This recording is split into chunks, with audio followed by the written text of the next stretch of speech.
good morning, my dear students.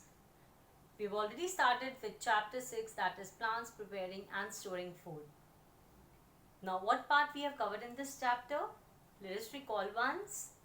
We have learned that the process by which the plants prepare their food, क्या कहते हैं उसे? That is photosynthesis. And we have also learnt about the structure of leaf. We have done that the plants prepare food in the form of simple sugar, and they utilize that food to get energy for their growth. और जो extra food होता है, that is stored in the form of starch, and that too in the different parts of the plant, right?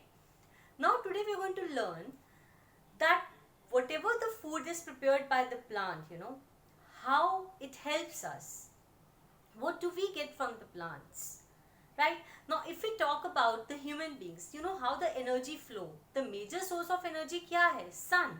Because plants take the energy of the sun to prepare the food, and that energy is stored in the food itself. Right? Now food कौन eat करते हैं? Human beings, animals, they eat the food. When they eat the food, तो क्या होगा? That energy of the sun is transferred from plants to the human beings or animals.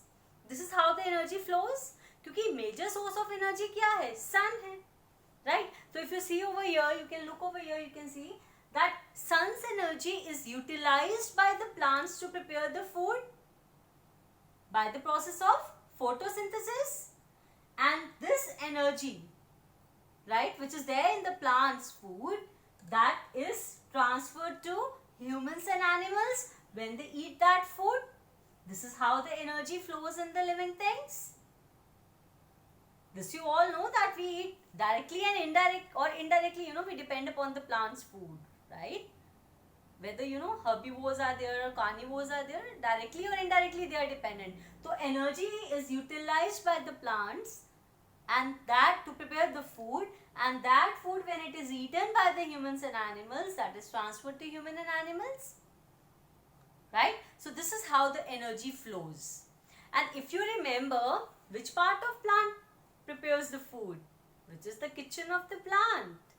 Leaf. Yes.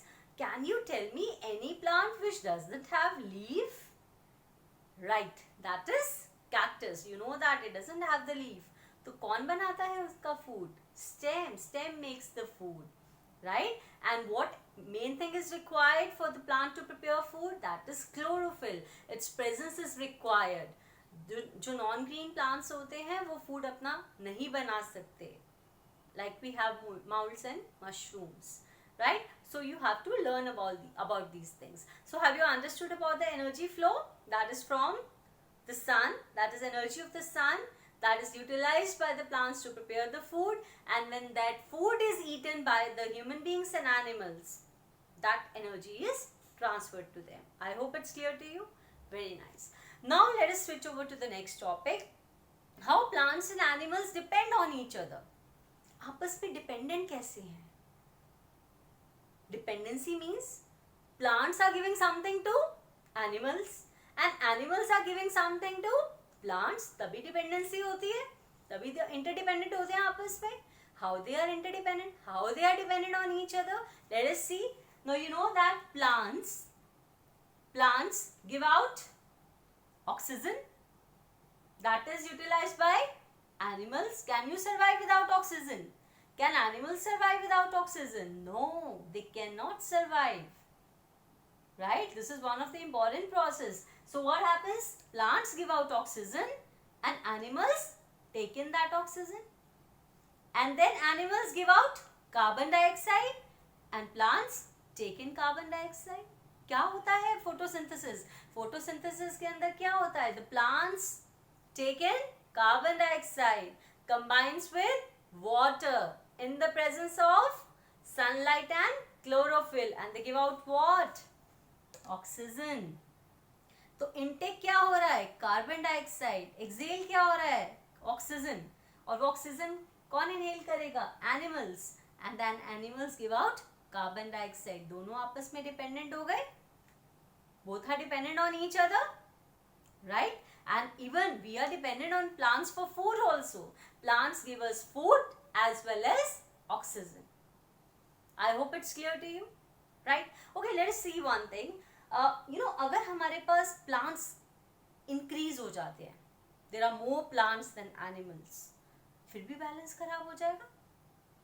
और अगर animals ज़्यादा हो जाते हैं as compared to plants, फिर भी balance खराब हो जाएगा. So that means both plants and animals are required to have balance in nature, right? How? Agar for example, if animals are more and plants are less, what will happen? Carbon dioxide will be more. What happens if I say animals are more? Agar animals ज़्यादा हैं, तो plants will not be able to give oxygen, enough oxygen to animals. Right? Plants will not be more to give enough oxygen to animals. Right? और अगर plants ज़्यादा हो गए, animals कम हो गए, तो क्या होगा? Animals will be less and they will not be able to give enough carbon dioxide to plants. अगर animals ज़्यादा हो जाते हैं, what will happen?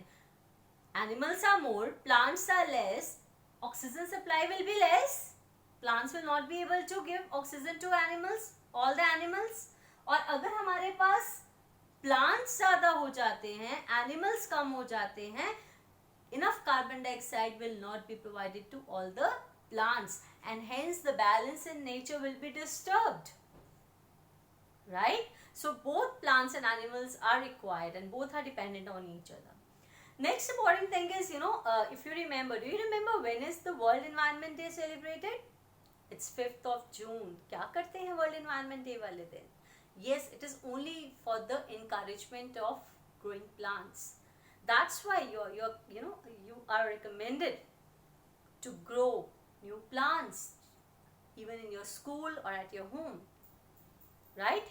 This is only for encouraging the growth of plants, since they are very important for us and they provide us food and oxygen. Right? Now there is short assignment for you. You can do it, and the questions are related to this topic, whatever we have done today. I hope it's clear to you. Thank you so much.